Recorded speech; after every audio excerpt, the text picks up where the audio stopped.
This video will teach you two things. It will teach you how to use lean resources to achieve your goals, and it will also teach you how to innovate around your current business challenge. All right. On Sunday, I went to cut my hair in a barbing salon, and this was a barbing salon that I know very well offered quite a bit of luxury whenever they attend to their customers. But this time around, I went in there to meet a place that was not properly lit up. They didn't even have power in the first place. So when they see a customer, they go put on the gen. And I know you know why that is happening. But this wasn't who they used to be in times past.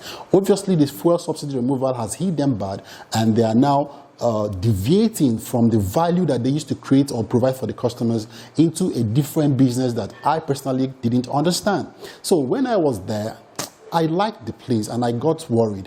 I was like, this is not good. This is a sign of a business that is almost crumbling. And in my mind, I came up with a couple of things that they could do, and I want to share with you. So if you run a barbing business or barbing salon, this could help you. But nevertheless, if you're not into barbing, at the end of this video, there's something that you will take away that you can also use to help grow your business that you will not find even in an MBA class. Yeah, I said that. You won't get what I want to teach you now, even in an MBA class. So on Sunday, that prompted me to come up with this video. So what could they have done? All right. Obviously, they're suffering from high prices of fuel in the market space. Now, this is what they could do. Now we have clippers that don't require cuts no more. This is my old clipper, and I usually don't use that anymore, right? There are clippers that have that you can charge. They are wireless, all right? You don't need to connect them to electricity to use them. Once you charge them, you can use it to cut your hair. Now, these people can innovate around that. They can jettison their old clippers and buy clippers that do not have that don't require wires to function, wireless clippers, all right? So that is one thing they could do. The second thing that they could do is that they can change their bulbs from using the high energy consuming bulbs to low or even rechargeable bulbs that are all over the market space, all right? So that they can always have light all the time in that barbing environment, that barbing room, all right? Now, the third thing I think they should do is to do a cost appraisal. Look at how much they're spending per day on fuel and make an inquiry to know how much it will cost them to install solar panels in their barbing salon. Now, it may have an initial high fixed cost of acquisition, those solar panels that they don't come cheap. But in the long run, when they look at their plus and minuses, they would see that it is much more economical to use solar panels in the long run and achieve their value proposition of attending to customers in a good way and retain their charges, all right? We pay quite a little bit of a sum in cutting our hair over there. Now, if they do this, this is what will happen. One, they would have constant light in the environment. They can even get low energy, they call them inverter ACs, that require low energy to run, that these solar panels can power.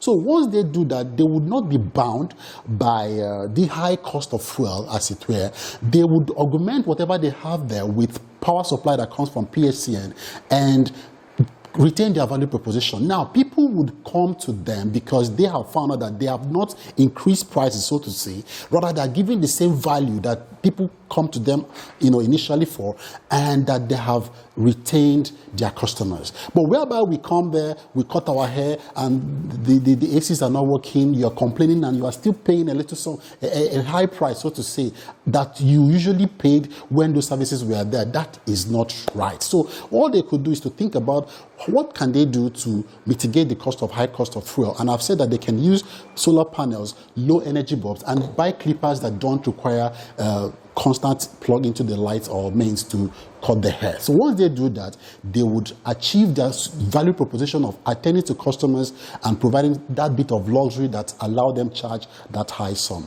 All right, away from the barbing salon people now. Now, what they have done, what I have suggested to them is one way of retaining their value proposition, but peradventure they can't really afford all that, all right? A business I want to talk about today, Southwestern Airlines, all right? This is an European airline. It came into the market and it competed with British Airlines and the big boys over there who offered their passengers Wi-Fi, food, luxury, and things like that. All right. So when they came into the market space, they looked at what the competition was offering and they decided to do something different, quite different. They told customers, this was their value proposition: we will not give you luxury on board, no Wi-Fi, no luxurious meals, nothing. Just come with your bag and then we'll check you in. We'll give you free charges on your luggages, but we would take you from where you are to where you want to get to in a very fast time. All right. So they were not providing food, they were not giving any luxury whatsoever. They just told customers, come, we'll fly you from point A to point B. And people who desired such kind of services, who could not afford the luxury that was available in all these other airlines, trooped in masses to their business. Now, one way you can also leverage that kind of innovation to your business is to look at what you're currently passing through in your business and find things that you can cut off. All right, what are the things that you can cut off? In Blue Ocean Strategy, it is advised that you reduce some things in your business that do not really matter in your industry.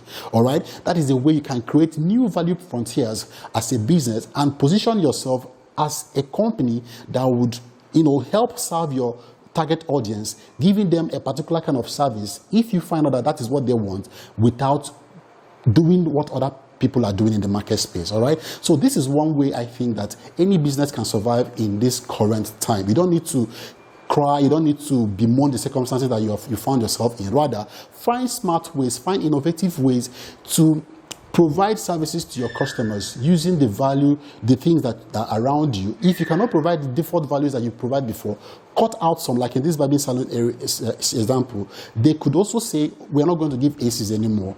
We'll only cut your hair and you would go. Instead of ACs, we'll install fans, ceiling fans, standing fans, and that would just be that. They would also appeal to a particular kind of customers who desire that, and trust me, they will be in business. But if they want to retain their old value proposition of being a luxurious barbing salon, they could use solar panels to achieve the same value proposition just by looking at their cost structure and innovating around that. So I hope you've learned a thing or two in this video. And if what we do here helps you in any way achieve success in your life, in your business, let me know in the comment section, and that would help us to come up and throw more videos your way. All right, so this is me saying thank you for listening to me, and I'll see you in the next one. Have a great day ahead of you.